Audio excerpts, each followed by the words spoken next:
This Sunday, tornado catastrophe. This will be, I believe, the deadliest tornado system to ever run through Kentucky. 100 or more feared dead, mostly in Kentucky. If you had to describe what's happened to your town to people that don't live here, what would you say?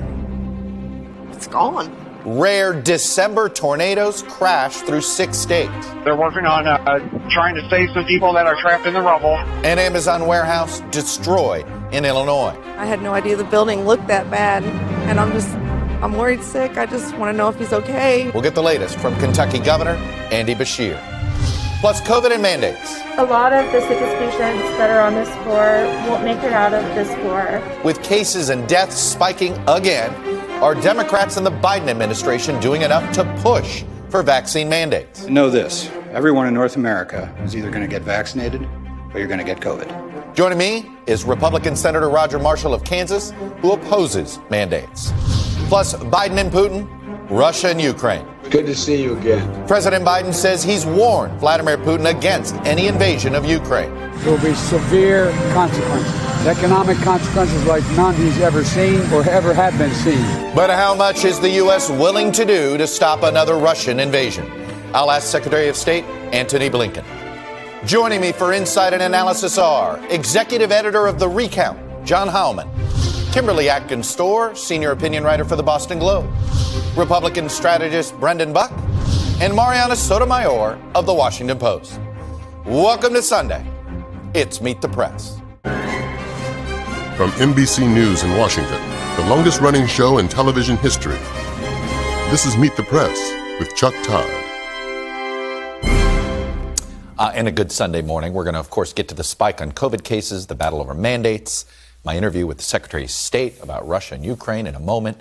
But we're going to begin with the terrible tornado damage in Kentucky and some neighboring states. A series of tornadoes, more typical in the spring, very rare in December, erupted overnight on Friday, causing horrific damage and loss of life. All told, these tornadoes touched down in 6 states in the nation's midsection. One tornado alone was said to be on the ground for an estimated record 200 plus miles, cutting a shocking path of destruction through several states.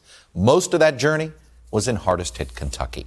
And the worst of the damage occurred in the Kentucky town of Mayfield, where a twister hit and destroyed a candle factory that was being used as shelter by scores of people.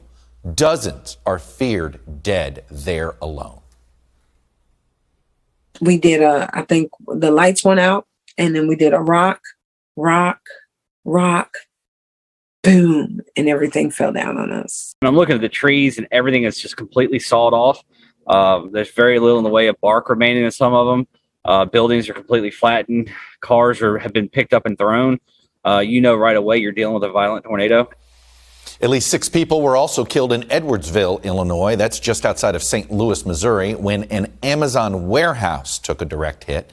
The overall death toll is unclear at this point, but Kentucky's Governor Andy Beshear says as many as 100 are feared dead in his state alone. I'm going to talk to Governor Beshear in a moment, but first we're joined by my colleague Kate Snow. She is reporting on the ground from the hardest hit area there of Mayfield. Kate, the pictures are devastating. I imagine being there in person is even more impressionable.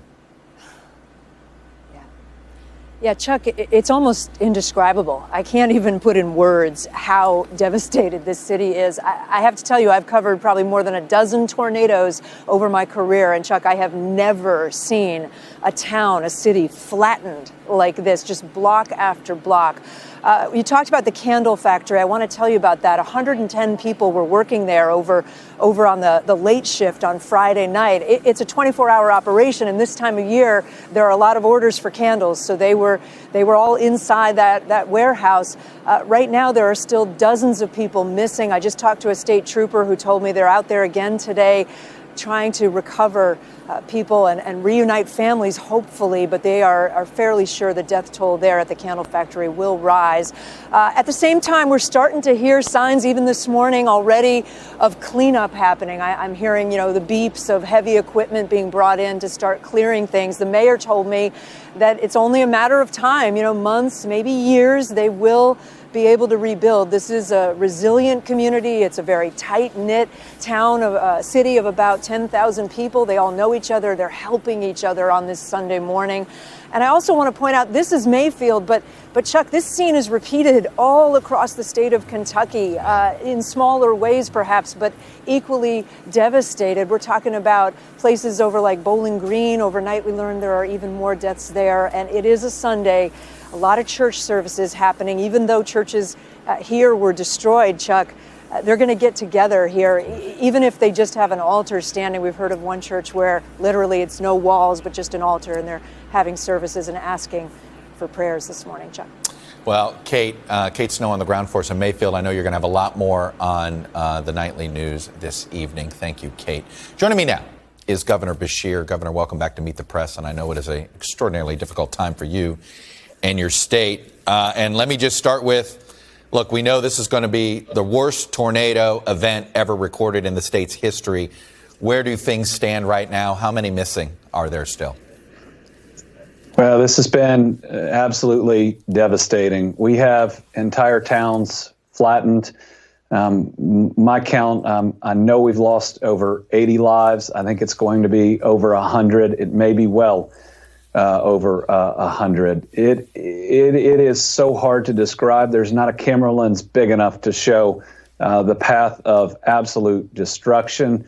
People have lost everything. We're talking in the rescue effort of going door to door. There aren't doors.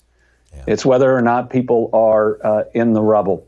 But we have so much help is coming, and we are so thankful for other communities in Kentucky and in other states rallying with us, and we greatly appreciate everybody's prayers, and that's what we need. At the moment, we're hoping for miracles, whether it's in that candle factory or other places. But just in my dad's hometown of Dawson Springs, about 2,700 people. The unaccounted for was about 8 pages, single spaced. It's really rough region by region, but especially down in the Mayfield, Hopkins County, Dawson Springs area. A lot of times when there's a bad tornado hit like this, you can count on some neighboring states to chip in, but this is such a wide swath. I mean, I'm curious, how many more resources do you need? Do you need more folks to come in, whether it's folks to turn the power on, clear debris, and again, your neighboring states are also dealing with this. Do you need the National Guard? Do you need other states' National Guard? So this is what we believe will be the longest tornado in U.S. history on the ground, consecutively, at least 227 miles, but 200 of those were in Kentucky. I've talked to the governors of neighboring states. We're all working to recover through this. We have a lot of people on the ground right now, especially in Mayfield. Actually, what we need from the surrounding communities is, if you're safe and you have power, stay home. We need to make sure that our roads are open for first responders, for heavy equipment, and not having people just coming to see what is human misery and great difficulty and devastation. There are ways to help, though, whether that is giving blood or a new fund that we have set up that's going to be state managed, a one fund that we can use to directly help the families of Western Kentucky. And it's going to start by grieving together, helping them with funeral expenses. That is the Team Western Kentucky Relief Fund. Yeah. That's Team WKY relieffund.ky.gov. Considering the timing of these tornadoes, this isn't spring. This is on the cusp of winter. I can only imagine if the area is suddenly experiencing an ice storm in the next couple of weeks. Are you going to be able to clear this debris in time to essentially prepare for what could be tough weather, maybe drains on the power? I mean, it just feels like the timing couldn't be worse. Well, we have at least 56,000 homes without power, almost all in Western Kentucky. It has gotten pretty cold. Now, we have opened our state parks and we are bringing in families. But the other thing we do in Kentucky is we look out for one another. We open warming centers. We had 13 open. Only 6 are still open because those of us blessed enough to not be hit directly with this tornado take other people in, whether we know them or not. Chuck, we're good people that look out for one another, that have just gone through something incredibly difficult, but we are resilient and we will rebuild. I believe that, and I know that. Let me ask you this. Just before this happened, you had to declare a state of emergency when it came to healthcare workers. The Western Kentucky medical facilities have all been near capacity thanks to COVID. Do you have the medical resources to take care of the injured?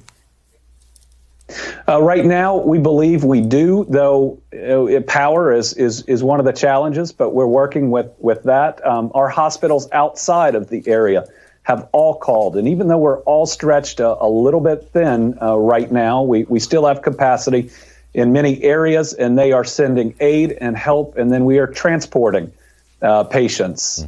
One of our challenges is we're losing so many people in this, most of our morgues aren't big enough. So our coroners from all over the state are coming in to help. But we're going to make sure that everybody who needs medical assistance gets it. And I want to thank all those that are out there doing the work, whether it's doing the rescue or the debris removal. We have National Guard on the scene. We have our transportation cabinet with their heavy equipment. We have our division of forestry, and then we have a whole lot of volunteers bringing their personal equipment to help us make it through. Because I will tell you, it doesn't matter how big a piece of equipment was. If it was in the area, this storm picked it up, destroyed it, threw it hundreds of feet. We've never seen anything like it. I've never seen a war zone that looks like this. You know, tornado warning systems, look, meteorologists every year are trying to get better, seeing if they can give people more time. Could you have a warning system in December? I mean, was the timing of it harder, or is this so devastating no warning system could have helped? No, there were lots of warnings. And in fact, even at that factory, there was a warning for people to get to the right area. But this storm, it's like nothing any of us have ever seen before, even in a movie or on TV. It is that devastating. I mean, homes totally gone, and the people inside them totally gone too. This is something so devastating. The warnings were there. I don't fault anybody for that. No, of course not. Governor Beshear, I can hear it in your voice. I know this has been so difficult, and I imagine being on the ground, it only makes it even harder to comprehend. Thanks for coming on and sharing some of the stories for our viewers. Thank you, and thank you for everybody's prayers. We'll take as many as we can get. You got it. And by the way, folks, if you would like to help the victims of these tornadoes, you heard the governor had some organizations. Here are some other organizations you can contribute to. You can also find them on our website, meetthepress.com. Turning now to the COVID crisis, we're looking at some grim new numbers. As of this morning, the U.S. is approaching the 50 million mark in COVID cases, and we're just shy of 800,000 deaths. Cases and deaths are spiking again. Some Republicans are working against vaccine and testing mandates, which appears to be catering to a growing group of anti-vaccine voters. And Democrats seem to be giving up, afraid to defend the mandates, even though they have proven to be scientifically highly effective. Joining me now is Republican Senator Roger Marshall of Kansas. He is a medical doctor, but he is opposed to the mandate. Senator Marshall, thank you for coming on, and welcome to Meet the Press. Thanks, Chuck. Glad to be here. Let me start with this. If you have no mandate, what is your plan to get more people vaccinated? Because it appears vaccines are still our only way out of this pandemic. Yeah, Chuck. You know, boosters. That's what's going to save lives right now.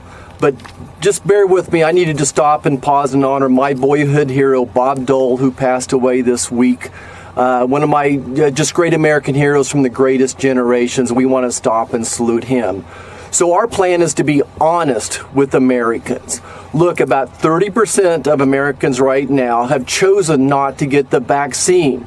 But what the biggest impact to be right now is to get boosters into seniors. That's what's going to stop hospitalizations and stop deaths. If you're a senior citizen and haven't got your booster yet, shame on you. Please go do that. If you have underlying health care conditions, if you're diabetic, if you're overweight, please go get the booster, because you're going to get the virus, be exposed to it. I'll guarantee it. And if you don't have that booster, we know the vaccines kind of run out after about 5 to 6 months. Natural immunity would help. And even those with natural immunity may want to consider getting the booster as well. But I think being honest with America is the plan. We know that mandates don't work. From a practical standpoint, mandates are going to cause an economic shutdown. It's going to exacerbate inflation. It's going to cause brownouts. It's going to cause supply chain disruptions and national security issue. Think about this. Half of the National Guard is not vaccinated yet. What would be happening in Kentucky right now if we shut down half of the National Guard? I support the vaccines, but not the mandates. You said something interesting. You said if senior citizens haven't gotten that booster, shame on you. Is that your attitude for any unvaccinated person in the hospital right now? Because 80% of hospitalizations, at a minimum, right now in the northern tier where we're hitting close to max, are the unvaccinated with COVID. Shame on them? Look, I think I've been one of the leaders from the start, encouraging people to get the vaccine. I was leading the charge back in July of 2020, saying we're going to have a vaccine. Let's get it out the door. In the summer of this year, I was encouraging people to get boosters. If the CDC could have pivoted sooner, we would have saved thousands of lives. I think being honest with people, the CDC needs to acknowledge natural immunity. Look, as a physician, I was never able to talk to anybody into stopping smoking by a mandate or by trying to argue with them. It was by being honest and communicating with them. I would just encourage all those folks who have not got the vaccine yet to talk to their doctor about it. And by the way, let's talk about eating healthy and exercising every day and getting 7 hours of sleep, avoiding stress. Those are the things that we can all be doing to help minimize the impact of this virus. You know, you brought up smoking. I know at our company here, if you're a smoker, you have to pay more.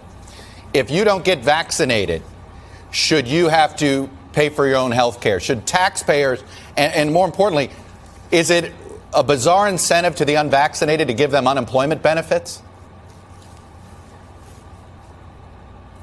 You know, wow, I just don't know what to say, except there's not a one-size-fits-all solution. I think that problem will be best solved locally. So if a local employer, wants to make those type of decisions, I get it. I'm just against any type of federal mandates of any type, especially an unconstitutional federal vaccine mandate. Again, think from the practical standpoint what that's going to do to the economy, inflation. I rattled off all those other issues that's going to impact. Look at the big picture. I understand that. Well, look at the big picture of this pandemic. Everything you rattled off that you said would be impacted by a mandate is what we're living through now. The only way to get past the supply chain problems, to get past COVID, get people vaccinated. The only way to get more workers to show up is to make it safer, to get more people vaccinated. Everything you described here, all of our problems, are because we're still in the pandemic and because people haven't gotten vaccinated. How does trying to delay the end of this pandemic better for the economy? Yeah, Chuck, let's look at the background information. 92% of Americans have some level of immunity to this virus based upon the CDC website. So let's start there. And really, the messaging coming out of the White House has to acknowledge natural immunity and be honest with America. Look, based upon years of experience, mandates don't work. Let me ask you this. You have talked about natural immunity. You've talked about natural immunity a lot. Would you advise somebody to get the virus rather than get the vaccine? Of course not. But if you've had the virus, that needs to be acknowledged, and then a decision made with the patient and the doctor deciding if they should get the booster or not. Maybe check their level of antibodies. Take into account what their healthcare situation. A diabetic, type 2 diabetic that's had the virus, I would check their level of antibodies and probably encourage them to get the booster. But a 19-year-old Navy SEAL who has a higher chance of getting pericarditis, a heart inflammation, than going to the hospital from the virus, I probably would have a different answer. So you cannot have a one-size-fits-all recommendation from the federal government. You brought up Bob Dole at the beginning. We're going to have our own sort of tribute to him later in the show. But I'm curious of this, Senator. Bob Dole conceded the election in 1996. The last president has not. What could the former president learn from Bob Dole? Well, listen, I think that this is an issue of election integrity, and I think that's what's really important to Americans across the nation. We value the ballot and the ballot booth. We want election integrity. There's a lot of controversy out there, and I'm focused right now on making it easier to vote and harder to cheat. I think that's the focus right now. Well, I want to actually, Bob Dole, one of the last interviews he gave was in July to USA Today. He actually was asked about the former president, and he said this: he lost the election, and I regret that he did, but they did. He had Rudy Giuliani running all over the country claiming fraud. He never had one bit of fraud in all those lawsuits he filed and statements he made. I'm a Trumper. I'm sort of trumped out, though. Do you know, you voted, you stood with those that didn't want to certify the election. Do you regret that now, considering all the crazy cockamamie things that Mark Meadows and others were doing? Look, I'm always going to stand up for election integrity. I want to make sure that every state obeys their own laws and obeys their own constitution, especially in a time of crisis. So that's what's at risk for me right now, is maintaining the integrity of that election. And I want to do everything I can going forward to make sure that those elections have even more safety valves in it, that there's higher levels of integrity. Yeah. Americans value the sanctity of that ballot booth. Do you believe you were elected fair and square in 2020? You know, absolutely I do. I think Kansas has some of the tightest election laws in the land. We went back and looked at that to make sure that it was a safe and fair election. So proud of our Secretary of State, so proud of our county clerks and those people that volunteer checking the IDs to make sure that every person got one vote. We're just really proud of how Kansas could do it. Other states could look and see how Kansas does it. And do you believe that Joe Biden was elected fair and square? Joe Biden was sworn into office. I called him Mr. President since the day he was sworn in. Question. I still remain concerned about election integrity. I think that we need to go back and look at did the states obey their own laws? Did they obey their own constitution? The New York Times says a bunch of senators were briefed on this supposed PowerPoint and other ideas that the former White House chief of staff was circulating. Were you briefed by some of these things before January 6th, some of these arguments about the Chinese controlling 28 states and things like that? Not at all. I've heard that story. I don't know if there's any truth to that at all. No, I haven't. All right. Senator Roger Marshall, Republican from Kansas, appreciate you coming on and sharing your perspective with us, sir. Thank you, Chuck. When we come back, with tens of thousands of Russian troops massed on Ukraine's border, is there anything the U.S. can do to stop Vladimir Putin from invading? I'll ask the Secretary of State, Antony Blinken, next.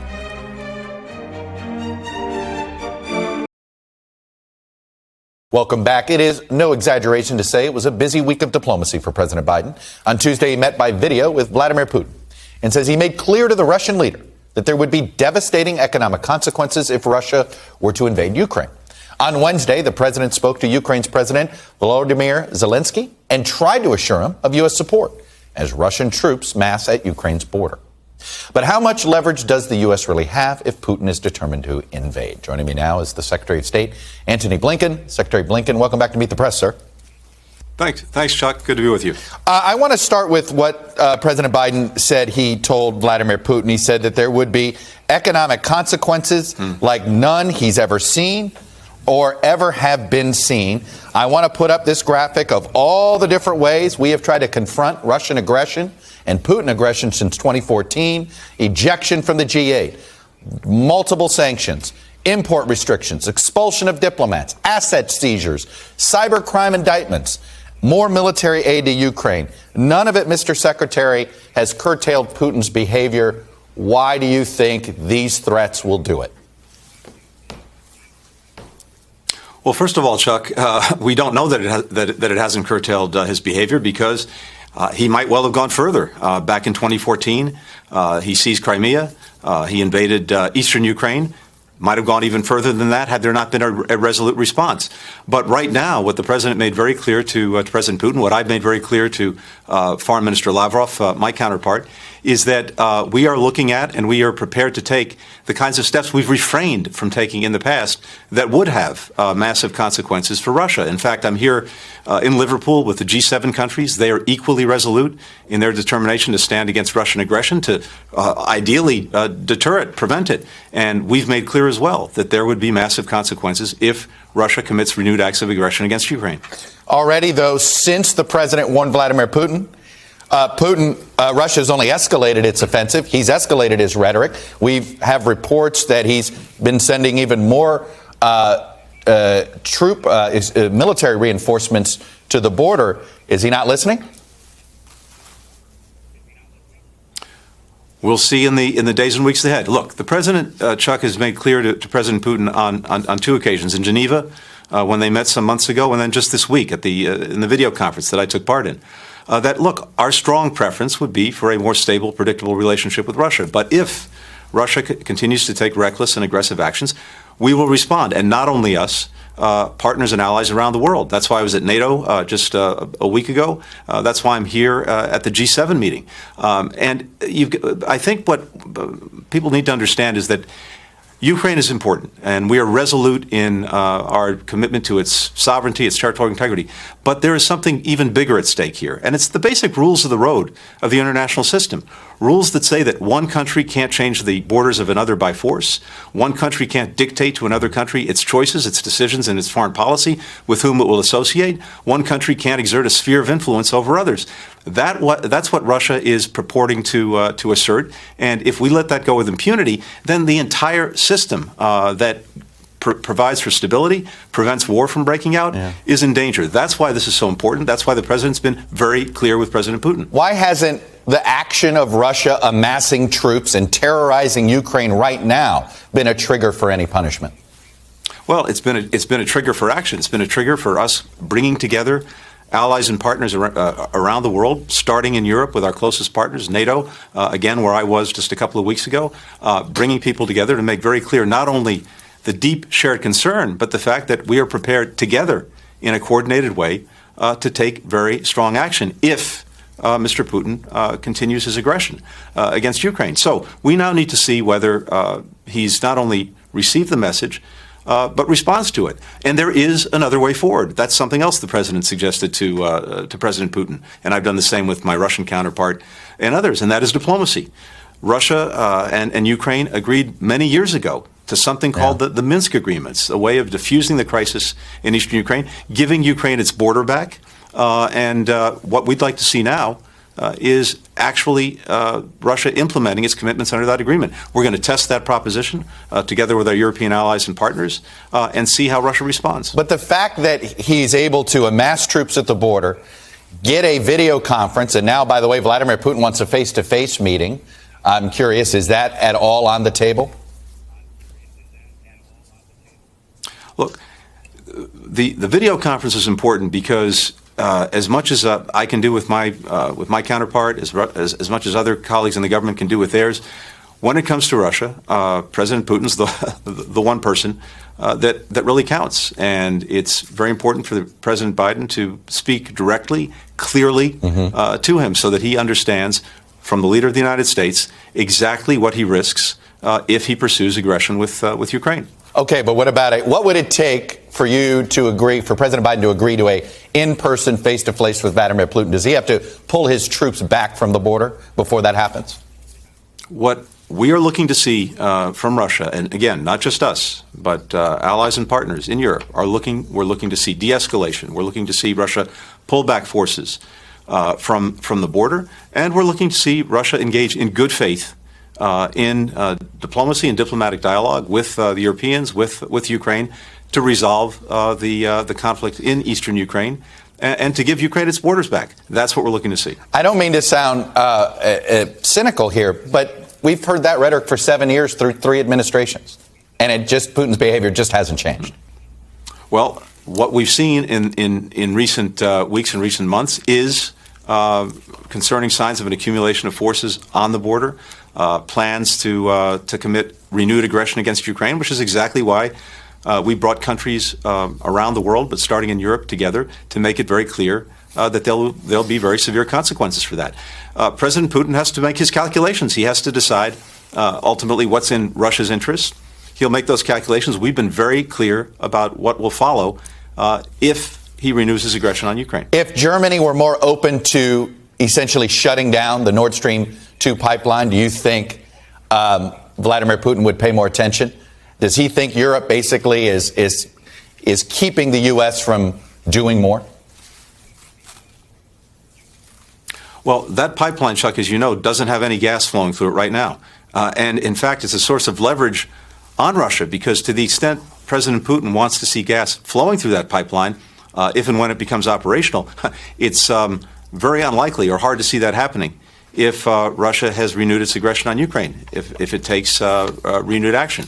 So I think President Putin has to factor that in, too, as he's thinking about what he's going to do next. I want to go back, though. Are European allies the ones more hesitant at stronger action against Russia than what you and President Biden would like to do?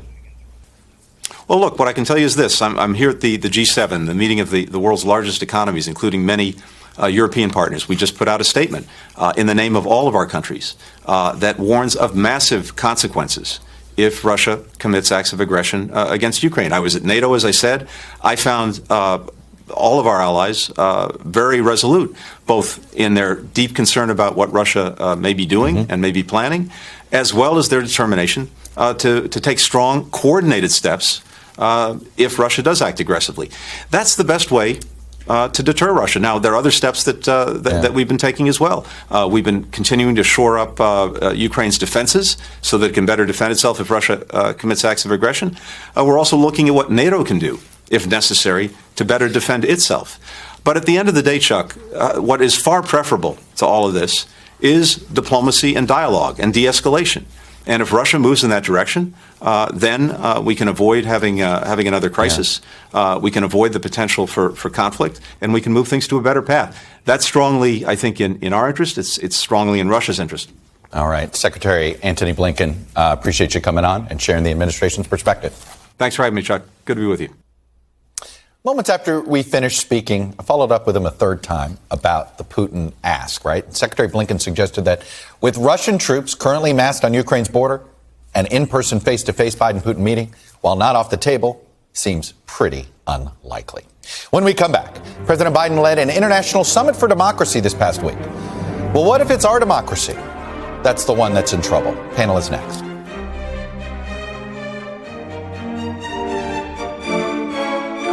Welcome back. Panel is here. Mariana Sotomayor, congressional reporter for The Washington Post. John Howman, executive editor of The Recount, and yes, of The Circus, of course. Brennan Buck, Republican strategist and former advisor to House Speakers Paul Ryan and John Boehner. And Kimberly Atkins Storr, senior opinion writer for the Boston Globe.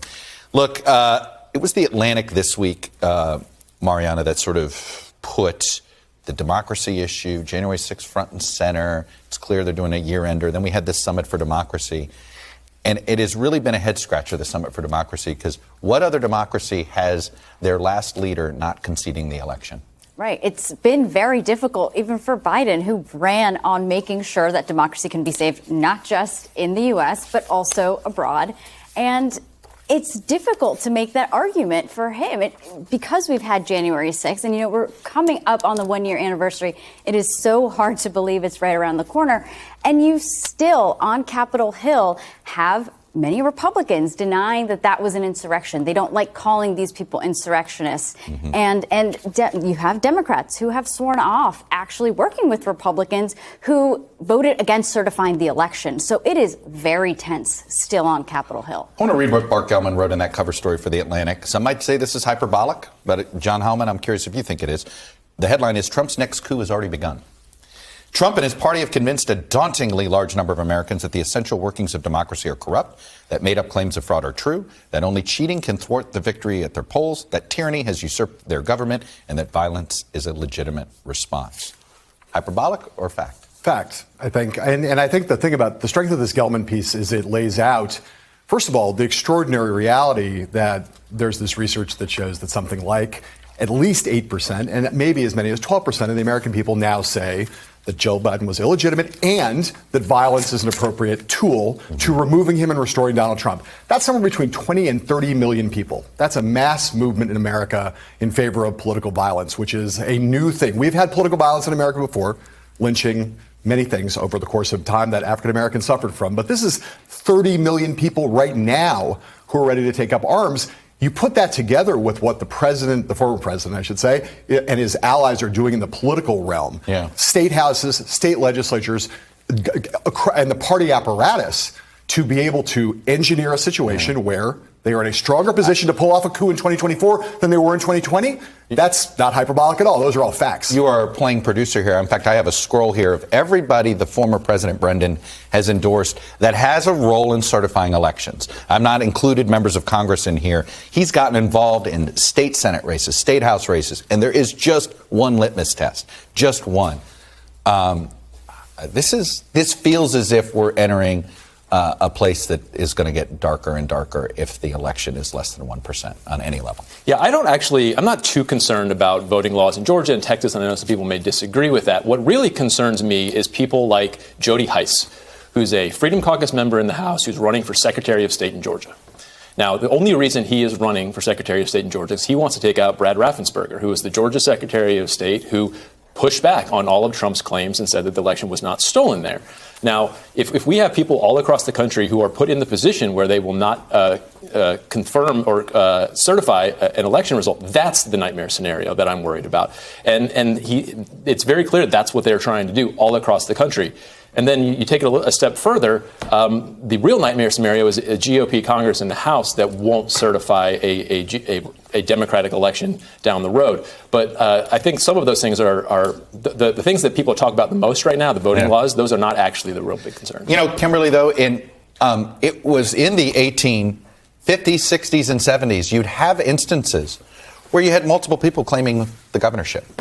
And this is, yes, we had alternative slates of election. I mean, this is not something that we're making up. This has happened before, and it feels like they're copying the playbook. Yeah, it has happened before. I point to other violence that's happened before. A civil war happened before. So there is precedent for a lot of this, and that's exactly why people should be so concerned.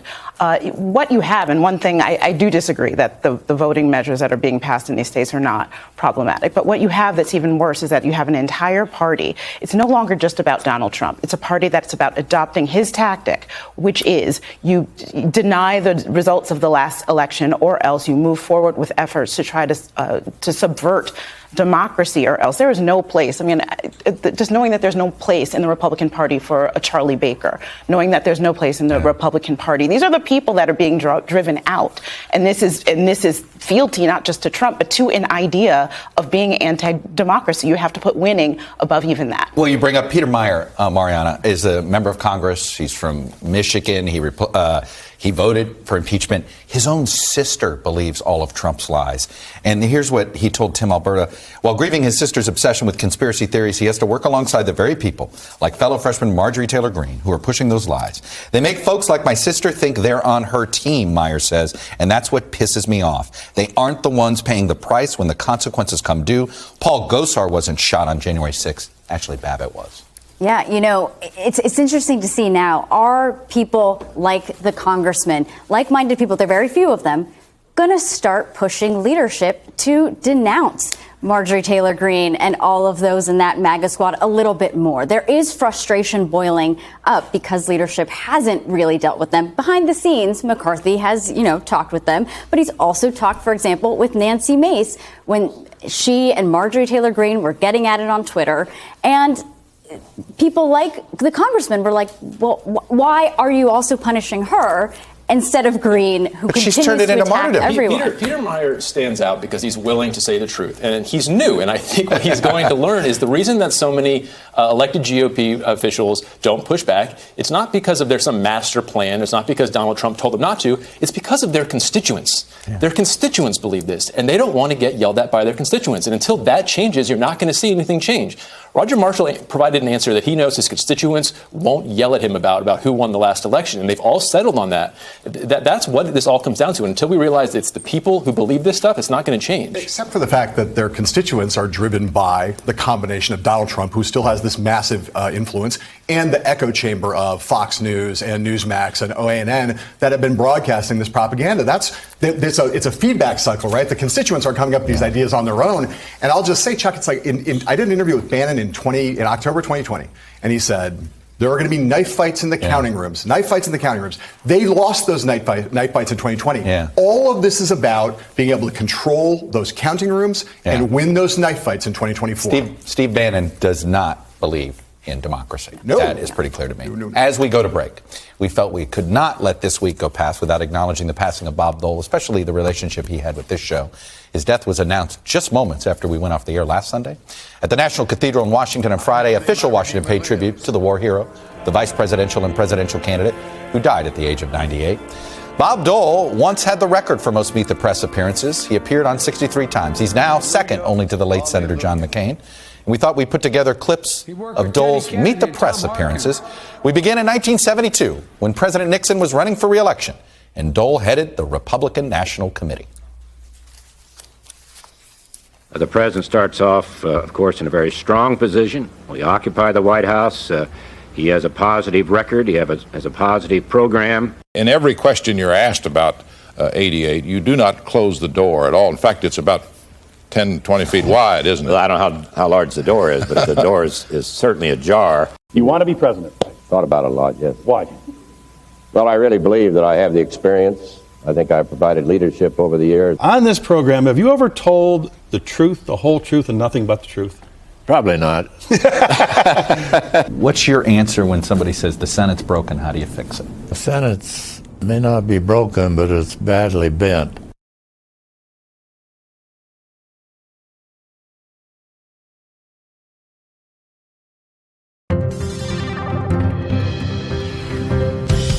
Welcome back. Data download time and a look at how this winter season is shaping up to look and feel a lot more like the pre-pandemic holiday season of 2019 than last year. Let's look first at just spending on holiday shopping. As you can see here, it was up just under $1,000 in 2019. We're just over $1,000 in 2021. Obviously, we had the pandemic era 2020 dip there. Now look at who are Americans buying gifts for. Here's what's interesting. Not much change here. Family, obviously, number one. Friends here, slight dip. This may not be surprising if you think about it. Fewer coworkers, slight dip. Why? Well, we work from home. Maybe we're not as close to our coworkers as we once were. But here's another way that things look like the pre-pandemic era. In-person dining, basically, we're now just down 8% compared to sort of the pre-pandemic levels here. Look at where we were a year ago, down 62%. This is easily the most normifying statistic we have when it comes to this holiday season. So, all right, we'll see if this continues or if Delta beats us up again. When we come back, wages are up. Stock market is strong. Weekly jobless claims just hit a 50-year low. So why are people so unhappy with this economy? That's next. And we are back.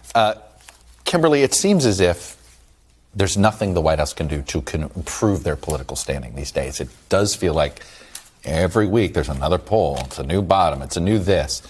And some of it is out of their control. Mark Murray and I were having a discussion. His two big promises were to get COVID behind us and to get rid of Donald Trump. COVID's not behind us and Donald Trump's still lurking.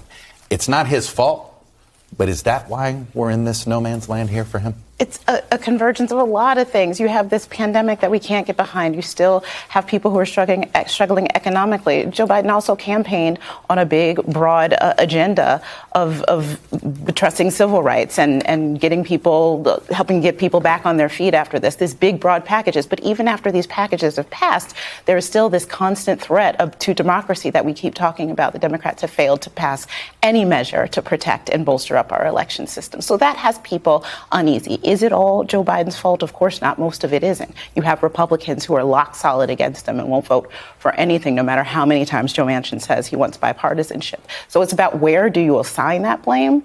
who is against every measure, including vaccine mandates, that could get us past this pandemic. Is that Joe Biden? Where does the blame actually lie? So I talked to Republicans on the Hill, and they are ecstatic about the status of the Build Back Better Act. And they think they win either way. Either Democrats fail and they have nothing to run on, but they also have seen in their polling that people associate inflation with runaway Washington spending. And so they think if they pass this, it's only going to make things worse for Democrats. And even if they do pass it, what Democrats are working on right now does not answer the question that most people are concerned about. Obviously, they're concerned about inflation and gas prices. You look at polling, the top issues that people are concerned about, all of the issues on Build Back Better rank nowhere near the top of that. And so they win either way. That's why they're sitting back and just waiting to see what happens. And vulnerable House Democrats, the ones who are the frontliners representing those swing districts, know that. Privately, they know that. They know that the number one thing on people's minds is the economy and inflation. So they're already starting to push leadership on what is the floor going to look like next year. If we have to pass messaging bills, they better be on the economy. They better be addressing the supply chain. They better be addressing jobs, because that'll give us even more than maybe Build Back Better to say, we are trying to deliver for you guys. They need that ammunition. Yeah, we've watched a lot of presidents over time, and we know that there are things that they get more credit for when they're good than they deserve, and more blame for than they deserve when they're bad. Those two things. One is, it turns out the economy is way better than it was a year ago. There's no metric other than inflation by which the economy is not stronger than it was a year ago. And yet inflation has now crowded that out. 6.8% on the CPI last Friday. Look at this unemployment rate, right? Look at the unemployment rate, the jobless rates. Right. And the Biden administration talks about it all day long. But, I drive down through Times Square, and the thing coming out on Friday says, highest inflation since 1982. People in the country are worried about it, and they're right to be worried about it. COVID, people are the unending pandemic. Is Omicron Joe Biden's fault? It is not. But do people feel like we're never going to get out of this hole? There are going to be more variants. It's going to go on forever. And it really puts them in that difficult position. They can try to do things on the supply chain. They can try to talk up the jobless claims going way down. But those two facts are weighing so heavily on so many people, it is like they're a little stuck because the macro is weighing on them so heavily. Kimberly, you brought up something about some of these other issues, voting rights and all this stuff, and it struck me. I think he's the first president since H.W. Bush to not have a devoted political base. Mm-hmm. And that is hurting him right now, which is why his numbers don't have a higher floor than, say, Barack Obama did or Donald Trump did. Yes, and those who make up the different segments that make up his base all are looking for things beyond the pandemic. Right. And one of them is voting rights. I have been saying for a long time that should have been the first order of business, and everything else can come later. You can pass Build Back Better. You can pass infrastructure. That's like putting a nice shiny coat of paint on a house while Republicans are lobbing firebombs at it. You have to protect democracy and shore that up. Do you know who came out and voted in a pandemic in record numbers? Right. Black folks in the South. And they are watching this and saying absolutely nothing has changed. All the promises that you gave us have not been fulfilled yet. And that's a big problem for Democrats. I do think this sort of too many people have too many asks of him, and he can't really find that unifying thing. That's all we have for today. Thank you for watching, and please keep these folks in the tornado zone in your thoughts today. In fact, remember to check our website, meetthepress.com, for places to contribute. We'll be back next week, because if it's Sunday, it's Meet the Press.